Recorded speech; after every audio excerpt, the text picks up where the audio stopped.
ولا يغتب بعضكم بعضا أيحب أحدكم أن يأكل لحم أخيه ميتا فكرهتموه واتقوا الله إن الله تواب رحيم۔ میرے دوستوں اور بزرگ، غیبت سے بچنے کے لیے ہم کون سا نسخہ استعمال کریں، کون سا علاج ہم کرائیں کہ ہم کسی دوسرے کی غیبت نہ کر سکیں؟ تو اس کی بنیادی جو ہے نسخہ اور علاج قرآن و سنت میں جو ذکر کیا گیا ہے وہ یہ ہے کہ ہم حدیث کے اندر پڑھیں، سنیں، قرآن کے اندر پڑھیں، دیکھیں کہ غیبت کے اوپر کتنے سخت عذاب کا ذکر ہے اور غیبت کے اوپر کتنی سخت وعیدیں ذکر کی گئی ہیں۔ بار بار ان وعیدوں کو پڑھیں، یعنی کہ حدیث میں، قرآن میں جو غیبت کے اوپر عذاب کی وعیدیں ہیں انہیں پڑھیں، بار بار کہیں ذکر ہو رہی ہوں سنیں بار بار، تو یہ غیبت سے بچنے کا علاج ہے۔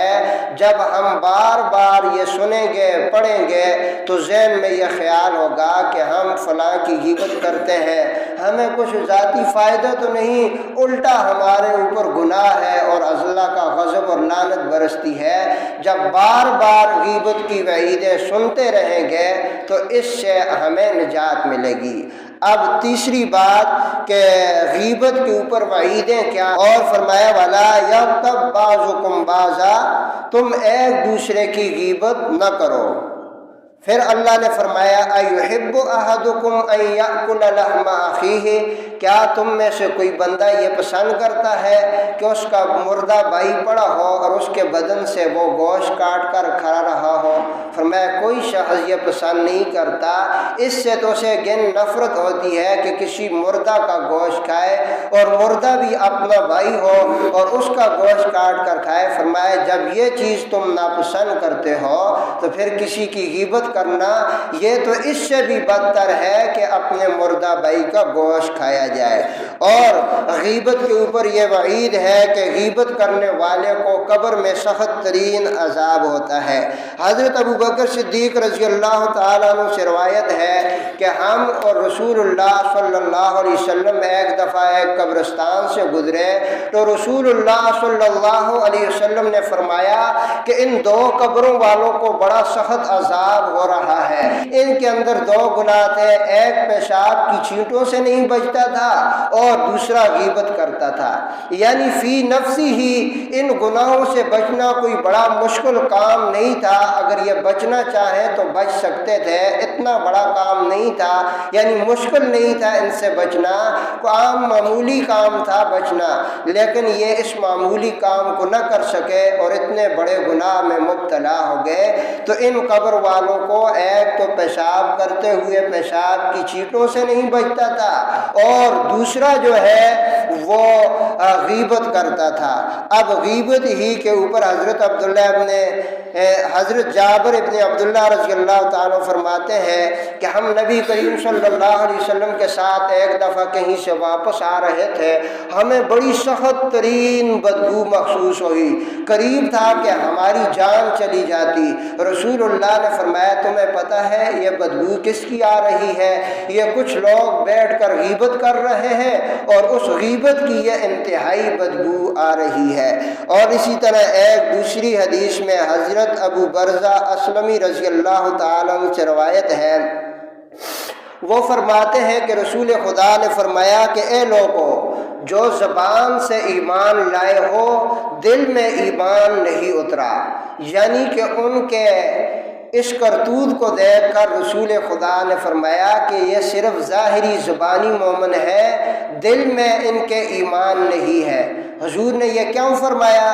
اس وجہ سے کہ وہ لوگ غیبت میں مبتلا تھے، تو آپ نے فرمایا کہ لوگوں جن کے دل میں ایمان نہیں اترا مسلمانوں کی غیبت نہ کرو، نہ ان کے عیوب تلاش کرو، کیونکہ جو شخص کسی مسلمان کے عیوب کی تلاش میں لگا رہتا ہے اللہ تعالیٰ اس کے در پہ ہو جاتا ہے، اور جس کے در پہ اللہ ہو جائے تو وہ شخص ذلیل ہو جاتا ہے۔ یعنی کہ جو شخص کسی دوسرے کو ذلیل کرتا ہے، غیبت کرتا ہے، اسٹو میں لگا رہتا ہے، اللہ اسے گھر میں بیٹھے بٹھائے ذلیل کر دیتا ہے۔